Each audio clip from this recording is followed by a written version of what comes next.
उनको उर्दू स्पीकिंग बोलने वाले क्यों बोलते? महाजर बोलने में क्या क्यों जुबान लड़खड़ आती है यार? उनकी शनाख्त है, अगर मैं अपनी शनाख्त चाहता हूँ महाजर तो मैं महाजर हूँ। आप मुझे कौन होते हैं बताने वाले कि मैं कौन हूँगा?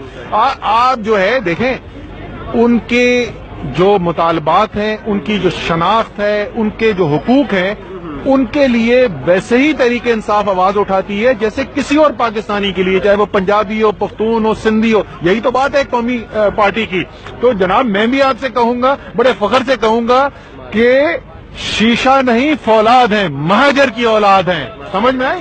ठीक है। तो ये जो है उर्दू स्पीकिंग कोई नहीं, महाजर हैं, कराची की शान है। जिस तरीके से पख्तून है, सिंधी हैं, पंजाबी हैं, बलोच हैं, सब पाकिस्तानियों की जिम्मेदारी, सबको हक दिलाने की जिम्मेदारी एक कौमी पार्टी को होनी चाहिए। और वो वाहिद कौमी पार्टी जो हर पाकिस्तानी की बात करती है, चाहे वो अमीर हो, वो गरीब हो, वो पढ़ा लिखा हो, वो जाहिल हो, वो सिंधी हो, वो बलोची हो, वो महाजर हो, वो पठान हो, हर पाकिस्तानी के लिए कौमी पार्टी करती है। और एक लीडर है जो सबकी बात करता है, इमरान खान है। चलिए सर, बहुत बहुत शुक्रिया हमसे बात करने के लिए।